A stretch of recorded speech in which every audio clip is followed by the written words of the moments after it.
aming nakita, ang aming narinig, ang aming ibinabalita sa Pilipinas at sa buong mundo.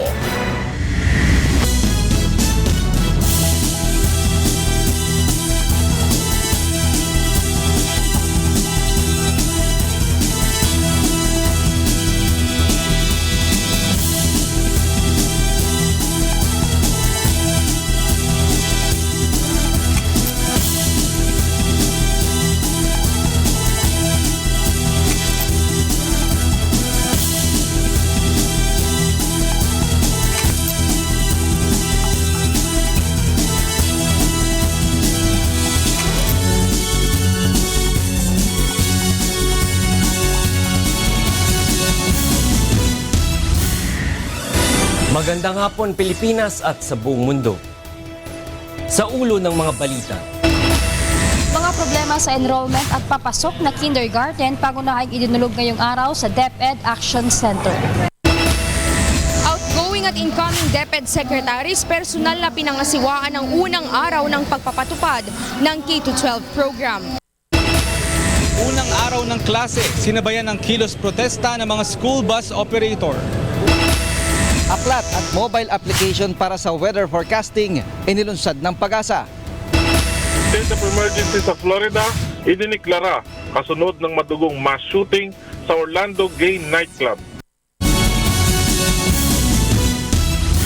Ngayon po ay araw ng Lunes, ika-13 sa buwan ng Hunyo taong 2016. Tayo po ay sabay napapanood sa 1,360 satellite monitoring centers sa buong Pilipinas at sa buong mundo sa pamamagitan ng live streaming sa www.untvweb.com. Una sa ating mga balita ngayong hapon. Tulong muna bago balita! Nirespondehan ng UNTV News and Rescue Team ang magkakahiwalay na aksidente sa motorsiklo sa Baguio, Bulacan at Pampanga. Ito ang balita ni Bernard Dadis. Tinulungan ng UNTV News and Rescue Team ang motorcycle rider na si Noel Ayabis matapos mabiktima ng self-accident sa Ligarda Road, Baguio City pasado 12:30 kaninang madaling araw. Matapos malapatan ng pangunang lunas ng UNTV Rescue, ang tinamong gasgas sa kanang siko ni Ayabis ay tumanggi na itong magpahatid sa ospital. Aminado ang biktima na dahil sa sobrang kalasingan kaya niya nasagi ang nakaparadang taxi at nawala ng balanse at saka sumadsad sa kalsada. Isa pang aksidente sa motorsiklo ang nirespondihan ng UNTV News and Rescue Team sa MacArthur Highway sa Barangay Wawa, Balagtas, Bulacan, alas 4 ng hapon kahapon. Nagtamo ng gasgas sa paa at siko, hiwa sa labi at natanggalan pa ng ngipin ang biktima na si Bernard J. Rebaldo matapos tumilapon at madaganan ng minamanehong motorsiklo nang iwasan ang kasalubong na sasakyan. Kaagad na binigyan ng pangunang lunas ng grupo si Rebaldo at saka isinugod sa Bulacan Medical Center. Aksidente rin sa motorsiklo ang nirespondihan ng UNTV News and Rescue Team sa Angeles City, Pampanga pasado 12 ng madaling araw noong Sabado. Naabutan ng UNTV News and Rescue Team ang rider na si Gladwin Agunos na iniinda ang sugat sa pisngi at pananakit ng kanyang maselang bahagi matapos bumangga sa Mitsubishi Adventure ang minamaneho niyang motorsiklo. Nilapatan ng pangunang lunas ng grupo si Agunos at dinala sa ospital. Kasalukuyan ang nagsasagawa ng investigasyon ng Angeles City Police sa pangyayari. Kasamang Baguio, Bulacan at Pampanga News and Rescue Team, Bernard Dadis, UNTV News Worldwide.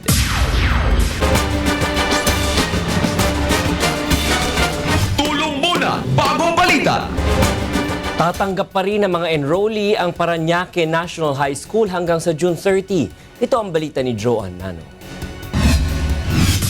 Maayos at matiwasay ang unang araw ng pasukan sa Parañaque National High School kanina. Maagang pumasok ang libu-libong estudyante na nagbabalik eskwela para sa school year 2016 to 2017.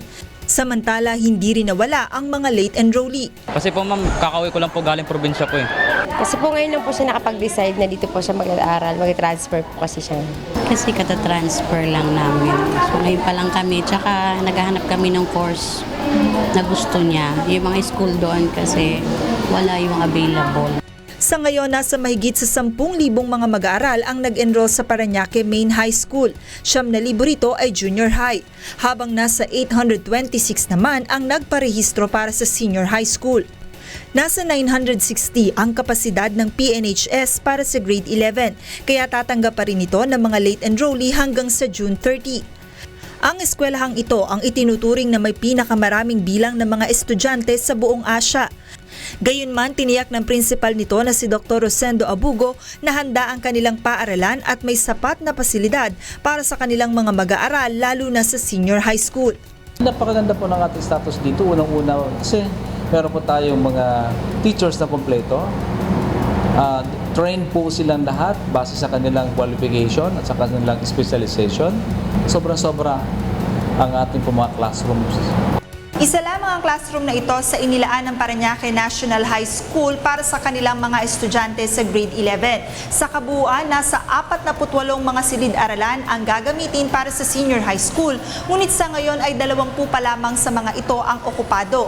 Kaya naman tiniyak ng pamunuan nitong eskwelahan na hindi magsisiksikan at sobra pa ang kanilang mga classroom para sa kanilang mga estudyante. Bukod sa 48 classroom, tuloy-tuloy ang konstruksyon ng 4 na palapag na gusaling ito na gagamitin naman ng grade 12 sa susunod na taon.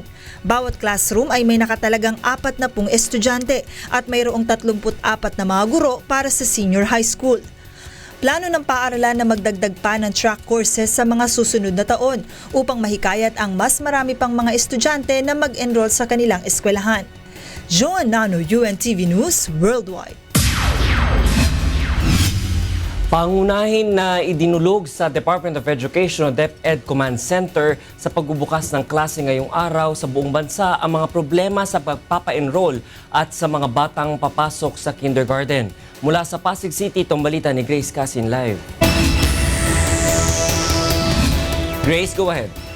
Yes, magandang gabi sa iyo, Attorney Reg. Patuloy na tumatanggap ng tawag, text, maging email itong DepEd Command Center patungkol sa pag-aaral ng mga bata, lalong-lalo nagsimula na ngayong araw ang klase.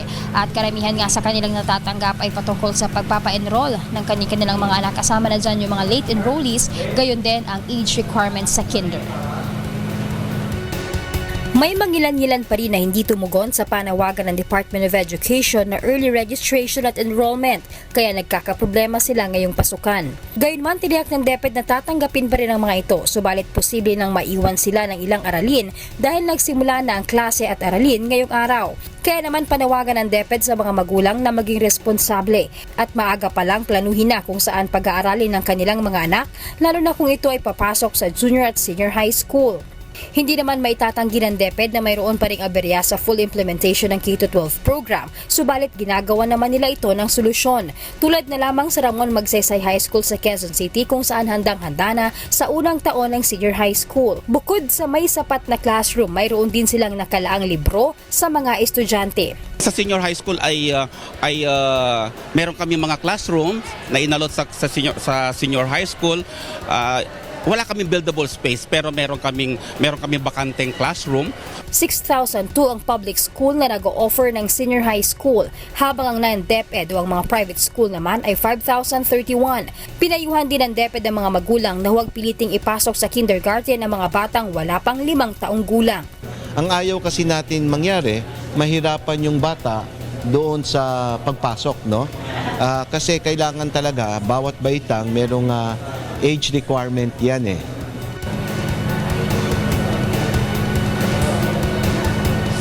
Attorney Reg, patuloy na tumatanggap ng tawag itong DepEd Command Center para po sa mga magulang, sa mga guardian, maging sa mga estudyante na may nais ikonsulta sa DepEd. Bukas po ang kanilang mga telephone number hotline. Ito po ang 636-1663, 636-1361, 633-9346, 633-7255, 638-7529, 635-9817, 632-1365, at 633-2120. Ang kanilang cellphone number naman po sa mga nais mag-text ay 0919-456-0027. Meron din silang email address, action@deped.gov.ph, at maging ang social media ay ginamit na rin nila. Meron silang Facebook, DepEd Philippines, at ang Twitter nila ay @DepEd_PH. Sa mga nais may konsulta naman sa senior high school, ang kanilang hotline ay 667-1188 at ang email address nila ay shshelpdesk@deped.gov.ph. Attorney Reg, kakasabi lang kanina ni ASEC Jesus Mateo na as of 12 p.m. kanina ay umabot na sa 612,000 ang kanilang enrollees sa grade 11. Pero ayon sa kanya, posible pa yung tumaas dahil 80% pa lang yan. Hindi pa nila nakukuha ang kumpletong bilang niyan dahil nagkakaproblema sila sa kanilang server. Ayon sa kanya, posible pa yang umabot sa hanggang 1 million ngayong linggo. Attorney? Grace, para dun sa mga magrereklamo dyan, no, ano yung mga action na ginagawa ng mga nandyan sa Action Center at gaano nila kabilis ito nasusolusyonan o naaaksyonan? Attorney, mabilis dahil maraming mga taong humahandle sa kanilang mga concerns. Kapag tumawag sila, kung halimbawa sa mga schools na dapat nilang, sa mga schools kung saan meron yung mga courses or yung mga track na gusto nila, ay agad fino-forward yan yung mga personnel dito doon sa mismong school para direkta silang makapag-usap doon. Doon naman sa mga walk-in, nakita natin kanina na pumupunta dito, kinakausap din sila ng mga representative, lahat ng mga tanong nila sinasagot at binibigyan naman ng solusyon lahat ng mga concerns na itinatawag dito, Attorney. Maraming salamat, Grace, kasi nagulat ang live mula sa DepEd Command Center sa Pasig City. Samantala, personal na pinangasiwaan ni na outgoing at incoming DepEd Secretary ang unang araw ng pagpapatupad ng K-12 program. Ito ang balita ni Aiko Miguel. Magkasamang pinuntahan ni outgoing Education Secretary Armin Luistro at incoming Secretary Leonor Briones ang ilang paaralan sa Metro Manila upang tingnan ang unang araw ng pioneering batch ng Senior High School Program o K-12 sa buong bansa. Ininspeksyon ng dalawa ang mga classroom para sa mga senior high school, pati ang kalagayan ng mga mag-aaral sa pagsisimula ng kanilang aralin base sa K-12 curriculum. Hindi natin yan na-recognize, pero alam natin yung ating mga professionals, ating mga doktor, pupunta sa Europa, sa Amerika, sa Middle East, palaging hinahanapan ng kulang nila na 2 years, lalo na sa trabaho. Ang pagpapalit ng liderato ay hindi dapat maging pangamba, bagkus ito'y dapat magbigay ng paibayong lakas para sa ating lahat na tugunan ang lahat pang mga natitirang hamon sa K-12. Bagaman may ilang agam-agam pang ilang grupo at mga magulang sa implementasyon ng K-12 program sa bansa, pakiusap ng Department of Education na makisa at suportahan ang mga estudyanteng nais makapag-aral at maitaas ang antas o kalidad ng edukasyon ng mga kabataang Pilipino. Samantala, maagang nagsimula ang klase sa Corazon C. Aquino Elementary School na isa sa pinakamalaking paaralan at pinakamaraming enrollees. Tinatayang nasa 9,000 mag-aaral ang nagpatala sa paaralan para sa school year 2016-2017 mula kinder, grade 1 hanggang grade 6 at may mahigit 50 silid-aralan. Punong-puno ang school grounds ng elementary school kaya hindi pinahintulutan pa na pumasok sa loob ang mga magulang pagkahatid sa kanilang mga anak, maliban na lamang sa ilang mga batang mag-aaral na umiyak at ayaw magpaiwan sa kanilang mga magulang sa paaralan. Yung mga separation anxiety kasi talagang natural lang yan sa mga bata, no? Ganyan naman talaga sa umpisa. So ngayon naman kasi, sanay na kami sa ganyan situation, kaya hinahayaan lang namin sila. Aiko Miguel, UNTV News Worldwide. Sinabayan naman ng kilos protesta ng mga school bus operator ang unang araw ng klase ngayong araw upang muling tutulan ang kautosang pag-phase out sa mga lumang unit ng school service. Ito ang balita ni Monok Son.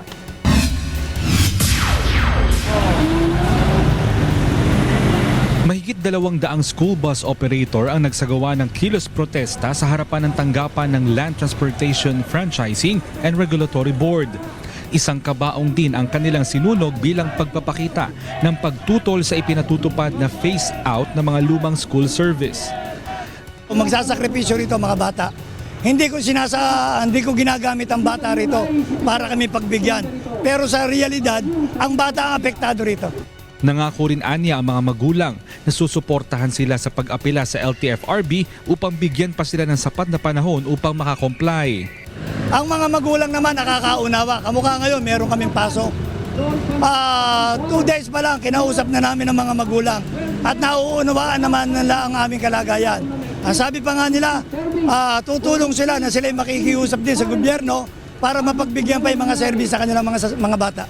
Nanindigan naman ang LTFRB na wala ng extension sa pagpapatupad ng phase-out dahil sapat na ang ibinigay nilang 1 taon palugit upang makahanap ng bagong unit ang mga school bus operator. Hindi i-reconsider or babalik ta rin ang ating kasalukuyang DOTC Secretary ang policy of phase-out dahil ito naman talaga ang naging call to action ng ating Secretary. Lahat ng nakiisa sa kilos protesta ay bibigyan ng show cause order ng LTFRB upang papagpaliwanagin kung bakit hindi dapat kansilahin ang kanilang prangkisa. Ayon kay Chairman Hines, ipapaubayan na lamang nila sa susunod na mamamahala sa LTFRB ang desisyon kung dapat pambigyan ng extension ng pag-phase out sa mga lumang school service. Mon Hocson, UNTV News Worldwide. Sa iba pang balita, 50 ang nasawi at 53 ang nasugatan sa itinuturing terror attack at hate crime sa loob ng isang gay night club sa Orlando, Florida. Ito ang balita ni Norman Yap. Nagdeklara na ng state of emergency ang estado ng Florida kasunod ng madugong terror attack sa Pulse nightclub kagabi na ikinasawi ng 50 tao at ikinasugat naman ng 53 tao. Nag-alay ng moment of silence ang buong Amerika kasunod ng madugong terror attack at inilagay sa half-mast ang mga bandila sa bansa bilang pagluluksa sa mass shooting. Ayon kay President Barack Obama, isang uri ng terror attack at hate crime ang nangyari sa gay nightclub. We are still learning all the facts. This is an open investigation. We've reached no definitive judgment on the precise motivations of the killer. The FBI is appropriately investigating this as an act of terrorism, and I've directed that we must spare no effort to determine what, if any, inspiration or association this killer may have had with terrorist groups. What is clear is that he was a person filled with hatred. Over the coming days, we will uncover why and how this happened, and we will go wherever the facts lead us. Sa ngayon ay inaalam pa ng mga otoridad kung may kaugnayan ang napatay na suspect na kinikilalang si Omar Matin, 29 years old sa terrorist group na ISIS. Alas 2 ng madaling araw, oras sa Florida, nang pasukin ni Matin ang nightclub, bit-bit ang assault rifle at pistol at walang habas itong namaril. Tumagal ng 3 oras ang standoff kung saan hostage ng suspect ang mga tao sa loob ng club bago puwersahang napasok ng mga pulis ang club. Ayon sa Florida Police, preparado si Matin at mukha umanong pinagplanuhan ang pag-aatake. Ang 29 anyos na salarin ay isinilang sa New York, ngunit ang mga magulang nito ay mula sa Afghanistan. Simula 2007, nagtatrabaho ito bilang security guard. Samantala, dumagsa naman ang mga residente sa Orlando upang mag-donate ng dugo sa mahigit 50 nasugatan sa mass shooting. Samantala, isang lalaki na dadalo sa isang gay parade ang nahuli ng mga otoridad sa Los Angeles, California dahil sa mga natagpuang ammunition at explosive powder sa kanyang sasakyan. Inaalam pa rin ng ating embahada sa Washington kung may mga Pilipinong nakasama sa itinuturing na deadliest mass shooting sa kasaysayan ng Amerika. Authorities there have not yet released any information including names of the casualties. No, this is a random incident. No, but I'm sure our embassy in Washington D.C. will issue an appropriate advisory to Filipinos in the area. Ayon sa mga otoridad, kaya marami ang naging casualty sa pamamaril sa loob ng Pulse nightclub ay dahil malakas ang tugtugan sa loob at hindi napapansin ng nasa 300 katao ang malakas na putok ng baril ng suspect. Mula rito sa Orlando, Florida, Norman Yap para sa UNTV News Worldwide. Alas 3 ng hapon na magtapos ang deadline para sa pagbabayad ng 600 million pesos ransom kapalit ng paglaya ng 3 pambihag ng grupong Abu Sayyaf. Ang mga ito ay ang Norwegian National Jartan Sekingstad, Canadian National Robert Hall at ang Filipina na si Marites Flor na dinukot sa Samal Island noong 1 taon.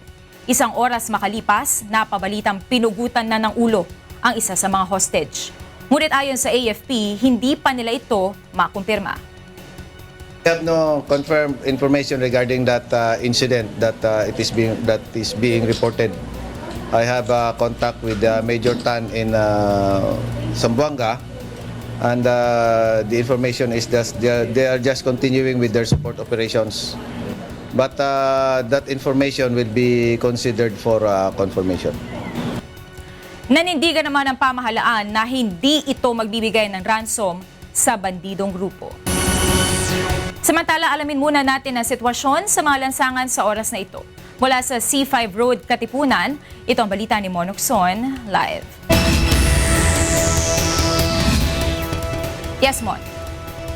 Magandang hapon, Monica. Maagang nagsiuwi itong ilang mga elementary students at high school dito sa may area ng Ateneo at Miriam, kaya hindi naman naging masyadong mabigat ang daloy ng sasakyan o ang trapiko. Tingnan natin ang sitwasyon ng traffic dito sa may Katipunan area. Sa ngayon, ang area ng Katipunan na madalas nga ay traffic pag ganitong oras ay medyo maluwag sa oras na ito. Sa mga bibiyahe po ng C5 partikular, papunta po dito sa may area ng Katipunan, magmula po dyan sa may market sa Taguig, moderate to heavy traffic po tayo hanggang sa may area ng Kalayaan at Bagong Ilog. Bahagyan naman luluwag dyan sa may area ng Lanuza at J. Vargas, all the way to Ortigas Avenue, kabilang rin po ang Green Meadows. Ang Eastwood medyo mabagal, pero light traffic na po tayo sa Libis Flyover hanggang sa may Boni Serrano, light traffic din naman sa P. Tuazon at hanggang dito sa may area ng Xavierville. Ang area naman po ng Ateneo at Miriam College, moderate traffic tayo, meron lang konting delay sa mga palitan ng stop and go, pero after po dyan magiging malawag na tuloy-tuloy hanggang sa may CP Garcia, sa may UP, Capitol Hills at sa Tandang Sora. Yung pabalik naman po dyan sa may South, magmula po sa Tandang Sora, moderate traffic po tayo. Itong area naman ng Capitol Hills going po ng UP ay medyo mabagal ang daloy ng mga sasakyan. Ang CP Garcia hanggang Miriam College at Ateneo, moderate traffic. Ang Xavierville, light to moderate, tuloy-tuloy po yan hanggang sa may Aurora Boulevard, P. Tuazon, Boni Serrano, kasama na rin ang Libis Flyover. Diyan naman sa may Eastwood, medyo may kaunting pagbagal, moderate traffic po tayo hanggang sa may Green Meadows. Subalit maluwag naman ang area ng Ortigas hanggang sa may J. Vargas. Diyan po sa may Lanuza, going po ng Pasig sa Bagong Ilog, moderate traffic. Pero pagdating naman po ng Kalayaan going to Market ay walang magiging problema at maluwag po ang daloy ng mga sasakyan. Kaninang umaga, Monica, ay medyo mabigat talaga ang daloy ng sasakyan dito. At kanina napasyal din kami dyan sa may area ng Ortigas malapit sa Lasal Green Hills at talaga namang moderate to heavy traffic din papunta po dyan sa area na yan. Kaya ang payo natin sa ating mga kababayan, planuhin po nating mabuti ang ating mga lakad, lalo na umpisa na po ng klase ngayon sa buong bansa. Paalala sa ating mga kababayan, bukas po ang number coding, bawal po ang mga sasakyan na ang plate number nagtatapos sa 3 at number 4. Yan ang ating traffic update. Balik sa'yo, Monica. Maraming salamat, Monokson, live na nag-uulat mula sa C5 Road, Katipunan. Susunod sa ito ang balita. Mga pulis na nagbabantay sa paligid ng mga eskwelahan magtatagal ng 2 linggo. Pagpapaunlad ng mass transport system sa bansa, sentro ng usapin sa DOTC Transition Meeting.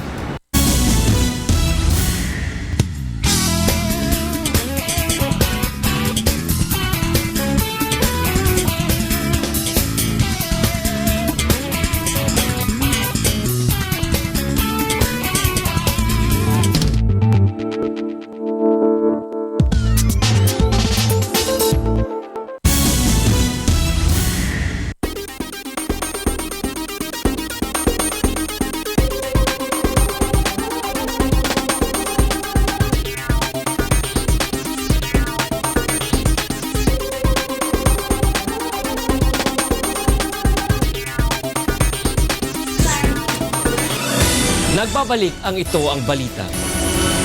2 linggong magbabantay sa paligid ng mga eskwelahan ng mga pulis upang masigurong ligtas sa mga estudyante sa anumang uri ng pananamantala ng mga masasamang loob. Ito ang balita ni Lea Ilagan. Mahigpit na babantayan ng mga pulis ang mga bata sa eskwela sa unang 2 linggo ng pasukan. Ayon kay Philippine National Police Deputy Chief for Operation Police Deputy Director General Danilo Constantino, naglagay sila ng mga police assistance desk sa labas ng mga paaralan na maaaring lapitan ng mga mag-aaral kung mayroong problema. Maraming uri ng kriminalidad ngayon. So, ayaw natin na maging biktima yung mga estudyante, lalong-lalo na yung mga kabataan. 3 shift na mga pulis ang nagbabantay at hindi aalis ang mga ito hanggat may mga mag-aaral sa loob ng eskwelahan. Bukod aniya sa mga pulis, mayroon ding mga force multiplier na siya namang namamahala sa daloy ng trapiko. Yung mga ating force multipliers na mag-assist sa PNP para especially doon sa pag-manage ng traffic. So, ito yung critical kasi sa unang araw ng pasukan. Maging ang PNP Anti-Illegal Drugs Group ay nagpakalat na rin ng mga operatiba para sa kanilang intelligence gathering upang mapigilan ang libreng tikim na modus ng mga sindikato ng droga at maging ang bentahan ng illegal drugs tuwing pasukan. Ang part ng AIDG, siyempre intelligence gathering, kung sino yung supplier. But then yung magbabantay mismo sa eskwelahan, yung mga pulis natin na nasa district, nasa region, nasa station. Kaya naman, payo ng PNP sa mga estudyante, huwag makikipag-usap o huwag tatanggap ng anumang pagkain o sasama sa mga hindi kakilala upang maiwasan na mabiktima ng mga masasamang loob na nananamantala. Lea Ilagan, UNTV News, Worldwide. Walang senior high ang ilang pampublikong paaralan sa Maynila dahil sa kakulangan ng guro at pasilidad. Ito ang balita ni Victor Cosare. Nasa 5,851 na sa ngayon ang nakatalang mag-aaral para sa grade 7 hanggang grade 10 sa Ramon Magsaysay High School sa Maynila. Ang Ramon Magsaysay ang pinakamalaking high school sa lungsod ng Maynila dahil sa dami ng mga estudyante. May SPED class for the visually impaired ang RMHS at isa rin ito sa mga eskwelahan sa Maynila na mayroong special science class. Subalit walang senior high school dito bagamat ngayong school year ang simula ng implementasyon ng grade 11 dahil sa kakulangan sa guro at pasilidad. Bago ka makapag-open ng senior high school, dapat meron kang available classroom. Aside from that, available teachers, qualified teachers, at ang pangatlo naman ay yung facilities, yung gagamitin ng mga mag-aaral. So at the moment ay hindi pa kami nakahanda dahil nga napakarami ng population namin. Paliwanag ng punong guro, kailangang magpatayo ng bagong gusali para magkaroon ang kanilang paaralan ng senior high school sa susunod na school year. Kung meron kaming mga benefactors o mga mag-sponsor, the city government or DepEd, kung makakapag-request kami ng additional building sa harapan, yun ay pangarap namin. Sa Jose Abad Santos High School naman, mahigit 200 ang kanilang enrollees para sa grade 11. 8 classrooms ang inuukupa ng senior high school sa Building 3 ng paaralan. Bukod sa classrooms, inihahanda na rin ang dating garahe ng eskwelahan upang magsilbing workshop room ng senior high school sa cookery at sa labas nito ay ang welding classes. Kasi ngayon, medyo core subjects pa yon sa classroom lang sila. More on theories, more on lecture. Second sem, applied subject na yan. Bagamat karagdagang taon at gastos ang senior high school, positibo naman ang pagtanggap dito ng mga mag-aaral. Magkakaroon po kami ng kaalaman dun sa college. Parang may basic po kami. Basic na kaalaman po bago mag-college. Ayon sa principal ng Jose Abad Santos High School, kapag naipatayo ang isa pang gusali, mas maraming mag-aaral para sa senior high school ang kanilang matatanggap. Victor Cosare, UNTV News, Worldwide. Problema rin sa mga eskwelahan sa ilang lalawigan ang kakulangan sa mga silid-aralan at pasilidad, lalo na sa mga estudyanteng tutungtong sa senior high school ngayong taon. Ito ang balita ni Nestor Torres. Kakulangan sa pasilidad, silid-aralan at mga silya ang sumalubong sa maraming estudyante na nagbalik eskwela ngayong araw sa ilang lalawigan. Sa Zamboanga City, walang nagamit na classroom ang ilang estudyante sa Santa Barbara Central School dahil hindi pa ito naayos matapos masira noong 2013 seeds. Hindi naman sila maaaring ilipat sa ibang paaralan dahil siksikan na rin ang mga estudyante. Ang scheme namin, we are having shifting. So, itong room dito, 10 classrooms na inoccupy ng grade 1, 11:30 uwi yung grade 1, it will be occupied by the grade 2 sa hapon sila. Pati ang mga guro, wala ring magamit na faculty room dahil under renovation pa ito. Ganito rin ang problemang nasalungan ng grade 7 students ng Iloilo City National High School. Sa susunod na taon pa matatapos ang kanilang classroom, kaya sa Central Elementary School muna sila magsasagawa ng klase.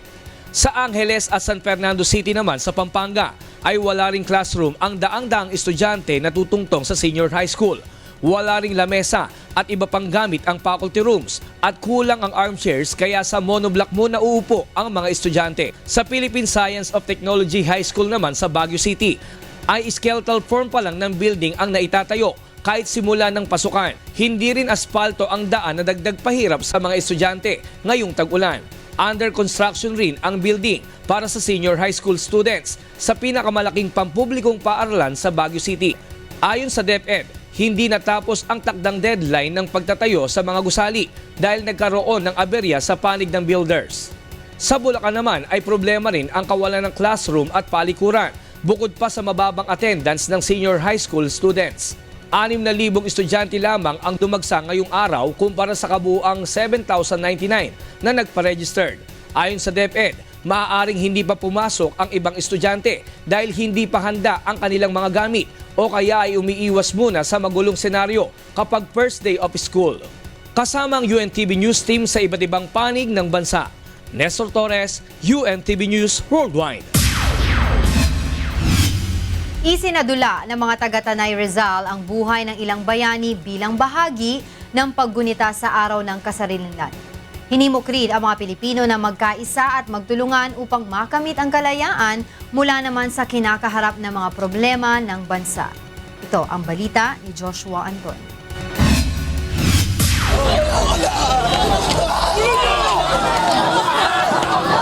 Idinaan sa pagsasadula sa buhay ng mga bayani ang pagdiriwang ng ika-118 araw ng kasarinlan sa Tanay Rizal kahapon.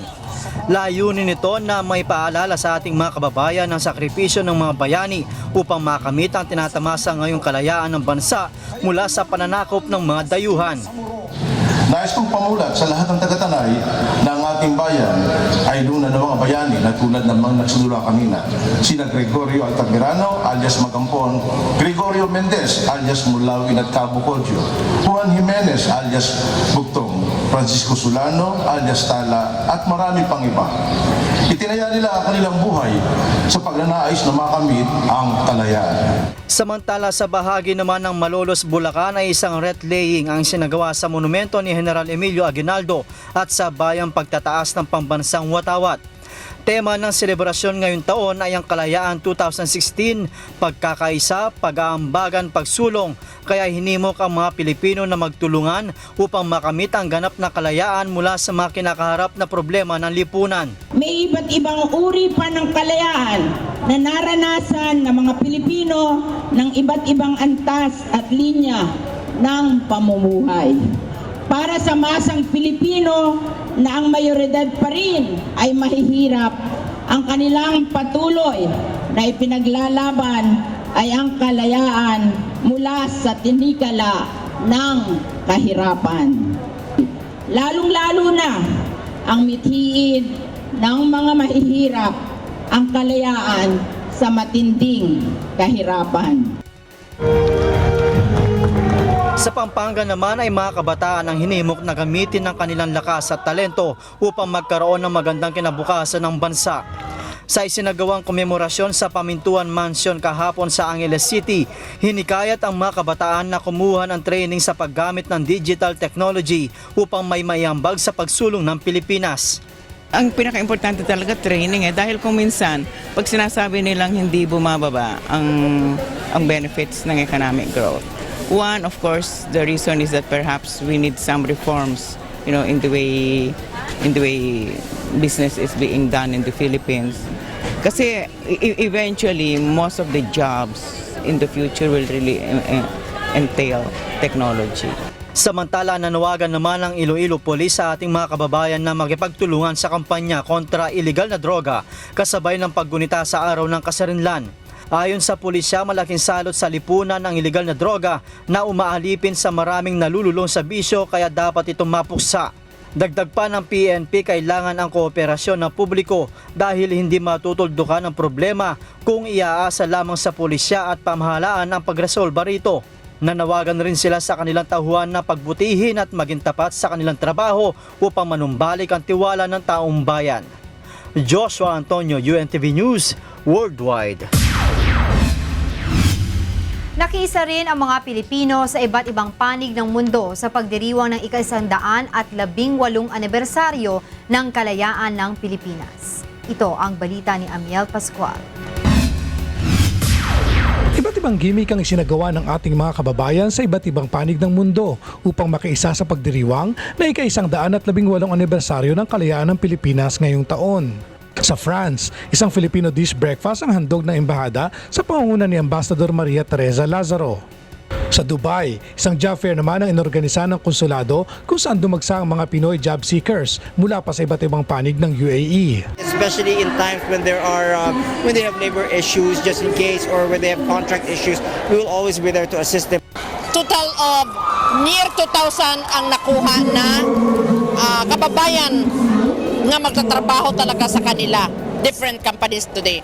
Sa Cambodia, isang gala dinner naman na nagtatampok ng formal at tradisyonal na kasuotang Pinoy at auction ang isinagawa upang makalikom ng pondo na gagamitin sa medical mission na siyang susunod na proyekto ng embahada.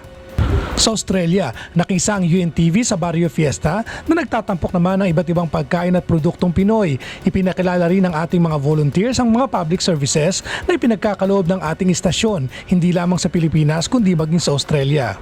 At sa Taiwan, nagsagawa ng sariling bersyon ng Panagbenga Festival ang Manila Economic and Cultural Office o MECO bilang selebrasyon ngayong taon. Every year, nag-feature kami ng isang magandang lugar o sa isang magandang kultura, isang kinaugalian ng Pilipinas, ng mga Pilipino. Iba't ibang ahensya ng pamahalaan ang nagkaloob ng libreng serbisyo sa ating mga kababayan gaya ng SSS, Pag-ibig Fund at OWA, DOLE at Department of Tourism. Lahat yan nagtutulong-tulong para maitaguyod natin, ma-promote natin ang bansa natin dito sa Pilipinas. Hindi lang ma-promote natin ang bansa natin sa Pilipinas para mapagsilbihan din natin ang mga kababayan natin dito. Nakipagtulungan din ang Taipei City Government sa pamamagitan ng pagbibigay ng libreng serbisyo sa ating mga kababayan, gaya ng libreng massage, haircut at health check. Sa taong ito ay lalo pang naipakita ng mga Pilipino ang pagiging malikhain at makabayan at ang di matatawarang galing at talento sa anumang larangan na siyang simbolo ng pagmamahal sa ating bansang Pilipinas. Mula rito sa Taipei, Taiwan, Amiel Pascual, UNTV News, Worldwide. Sa ibang balita, naging sentro ng usapan ng transition meeting ng incoming at outgoing administration ng Department of Transportation and Communication o DOTC ang pagpapaunlad sa mass transport system ng bansa. Ito ang balita ni Monokson.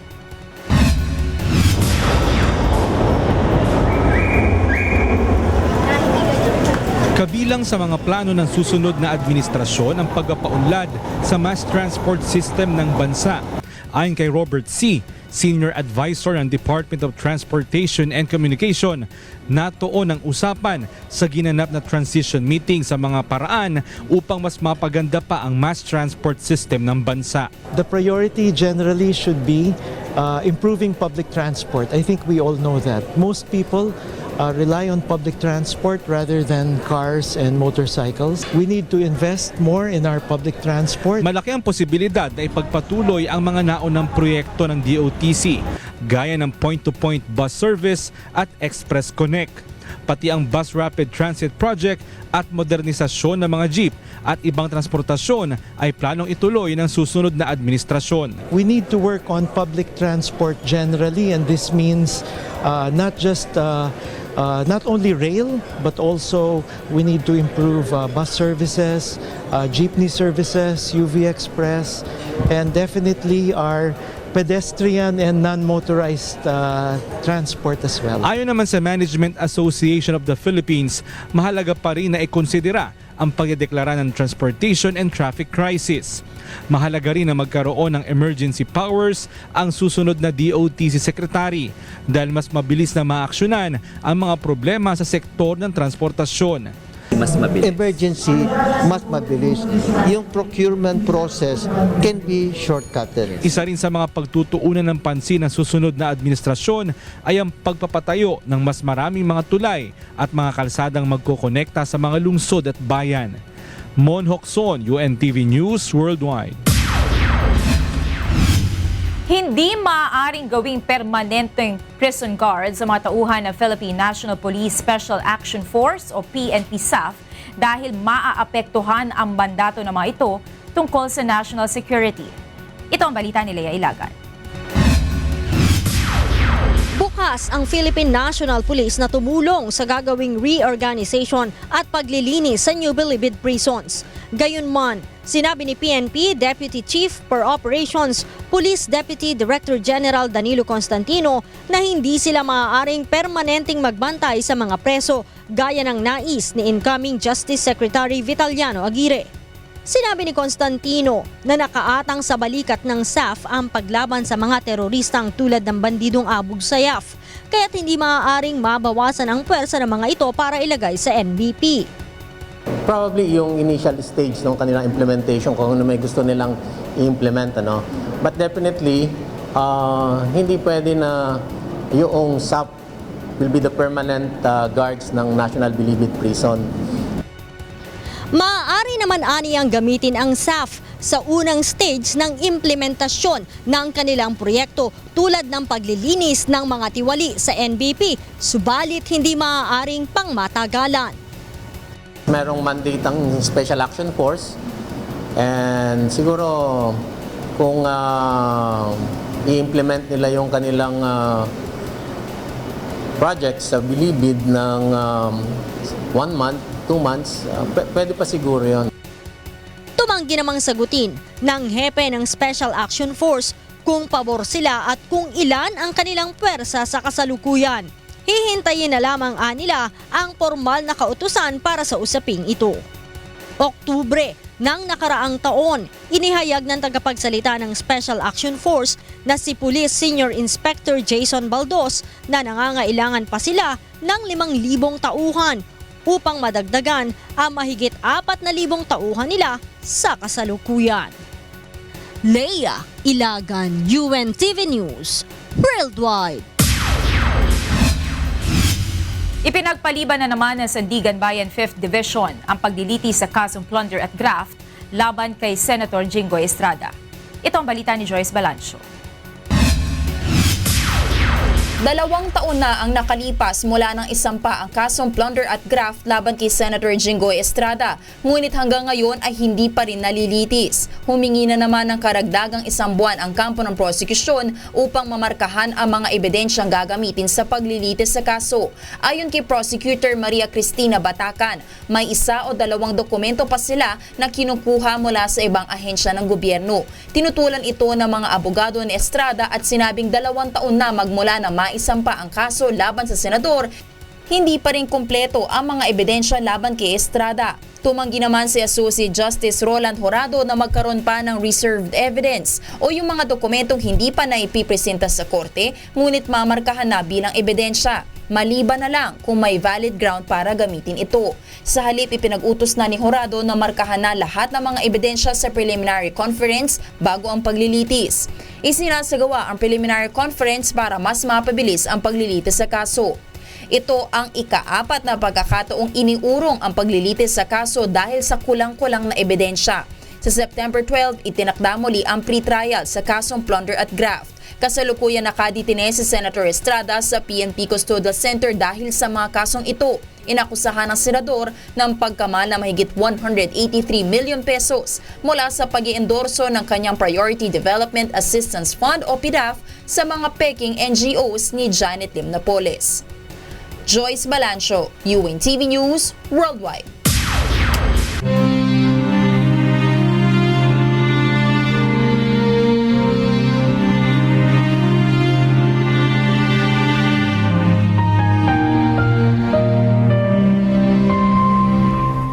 Dalawang 2,300 at 74 na araw na po ang nakalipas mula na maganap ang malagim na Maguindanao Massacre.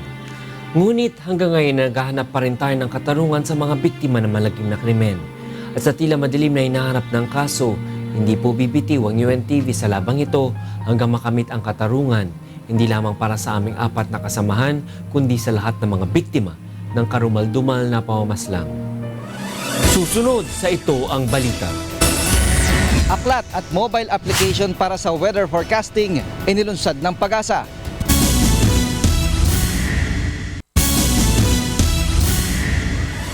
Sa pagpapatuloy ng Ito ang Balita.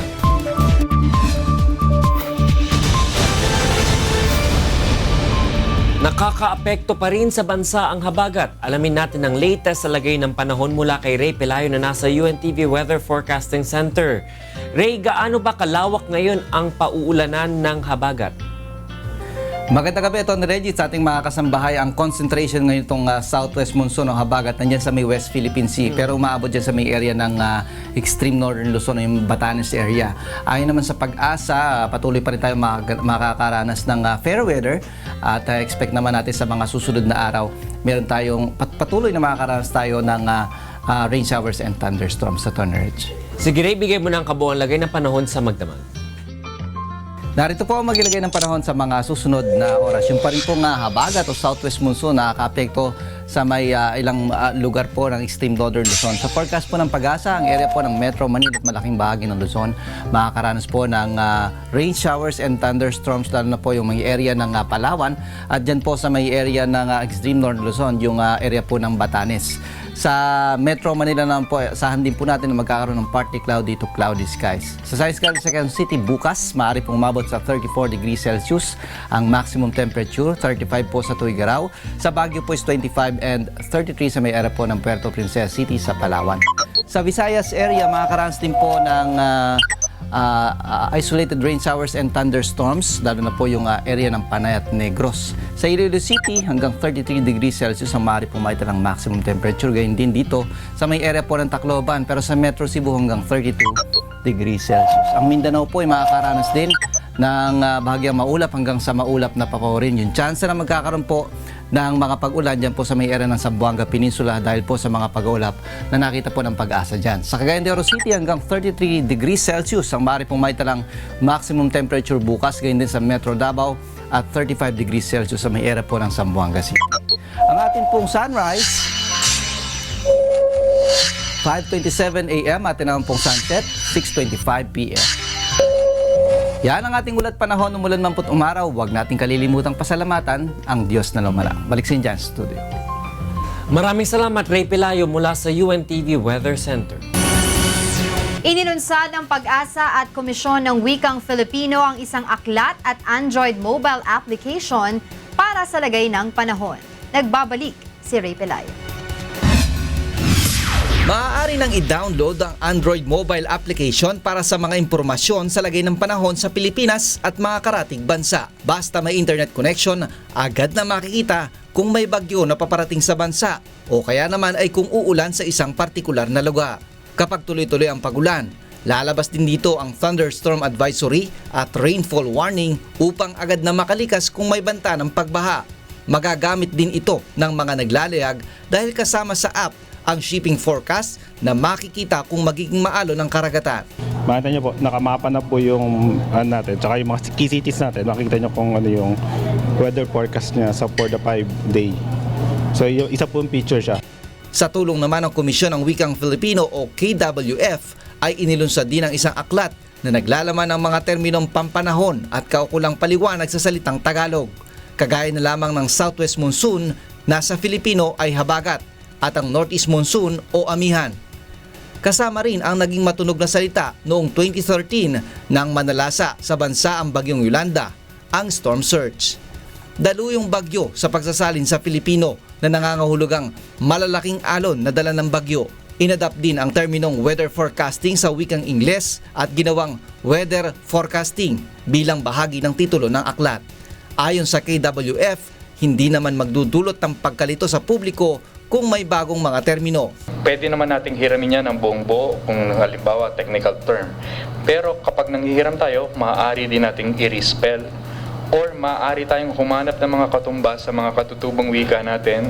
Actually, this is two purpose. Palaganapin yung kultura natin at maunawaan din yung ating mensahe sa pagfo-forecast. Pag-aaralan pa ng Pag-asa kung isasama na ito sa mga inilalabas nilang advisory o bulletin. Naniniwala ang KWF na dapat itong ituro sa elementarya upang sa murang edad ay agad na maunawaan ng mga mag-aaral. Ray Pilayo, UNTV News Worldwide.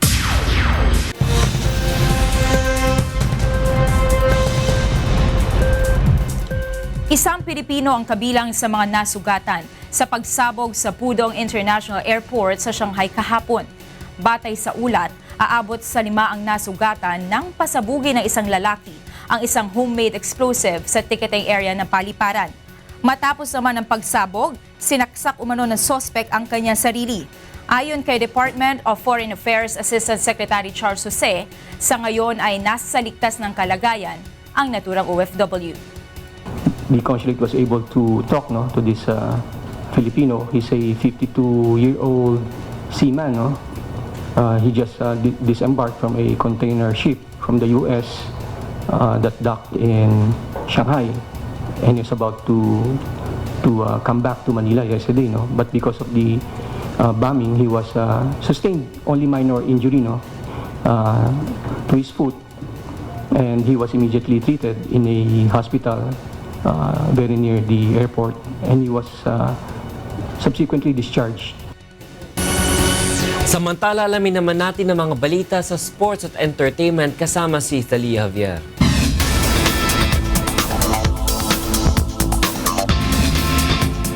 Salamat, Atty. Reg. Nagluluksa ang international community sa pagkamatay ng sikat na singer at YouTube star na si Christina Grimmie. Si Grimmie ay binaril ng suspect na si Kevin James Loibel, 27 years old, habang pumipirma ng mga autograph matapos ang kanyang concert sa The Plays Live Theater sa Orlando.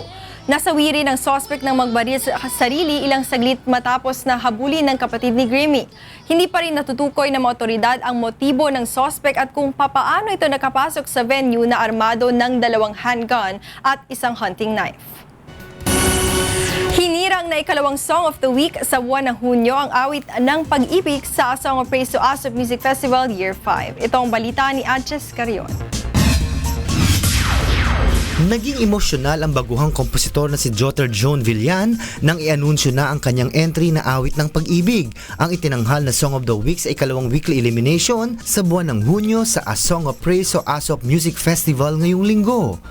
Hindi ko naman expected na ako mananalo kasi parang it comes and goes lang naman eh. Sabi ko, sige, try ko lang.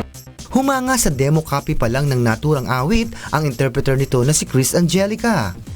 Maganda po agad unang rinig ko po dahil pati po yung lyrics talagang nakaka-touch dahil makikita mo na kahit ano pang hardship na dumaan sa buhay mo, talagang dapat ipagpasalamat po lahat ng mangyayari sa buhay mo kay Lord lang. Nakatunggali nito ang mga awiting Isang Bata Man ni Christine Hernandez na inawit ng isa sa mga kasaling singer sa Wish 1075 Ultimate Fandom Challenge na si Francis Lim. At Di Makapaniwala ni Brian Pangorotan na inawit naman ni Jay Jimenez. Kasama naman bilang hurado ni Dr. Musico Mon Del Rosario ang hitmaker na si Junji Marcelo at istorya host na si Jackie Lu Blanco.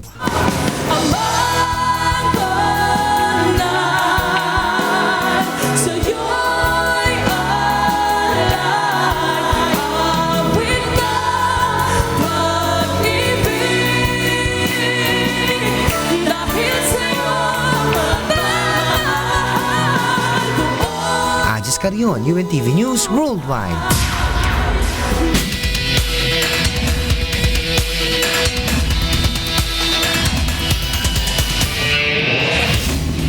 Kakaibang May excitement at adrenaline rush ang naranasan ng ilang racing enthusiasts sa idinaos na first leg ng 4x4 off-road race ng Outdoor Challenge Philippines sa Laguna. Ito ang balita ni Sherwin Kulubong.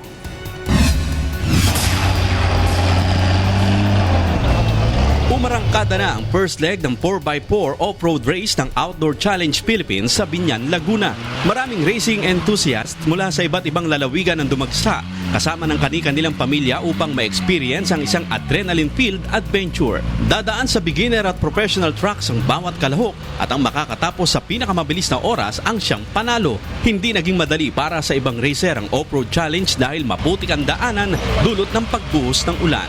Ayon sa mga participant, kakaibang excitement ang kanilang nararamdaman sa tuwing sumasabak sila sa ganitong off-road race. Exercise na din. Habang kasi tumatakbo ka, gumagalaw yung buong katawan mo sa loob. Lahat gumagana, isip, puso, yan. Gumagana, yan, lahat gumagana yan. Kaya enjoy pa rin? Enjoy. Mas maganda talaga. Magandang laro, magastos nga lang. Adrenaline rush. Come join us. Have fun. Hinikayat naman ng organizer ng event ang mga may 4x4 na sasakyan na sumabak sa mga ganitong event upang matuto ng iba pang teknik sa pagmamaneho. We have so many 4x4s in the Philippines and basically they're just used out in the roads. And nobody knows its exact capabilities and that's what we want them to find out. Explore their possibilities of the rigs, also explore their potentials. Bukod sa racing, maaari ding magamit ang 4x4 vehicles sa panahon ng emergency at mga kalamidad, kaya kailangang masanay sa tamang paraan ng paggamit nito. And 4x4 is a tool that they should learn how to use. Lalo pag baha, sir? Opo, baha. At saka, lalo po pag earthquake. Paano nyo po tsaka sa mga disastro po. We want you to come over and enjoy with us. Learn the basics of 4x4. This is a free race. Mula rito sa Laguna, Sherwin Kulubong, UNTV News Worldwide. At yan ang ating mga balita sa sports at entertainment ngayong gabi. Ako po si Tali Javier. Balik sa inyo, Atty. Reg. At yan ang naging kabuuan ng ating balitaan ngayong gabi. Ito ang balitang hindi dinagdagan at hindi binawasan.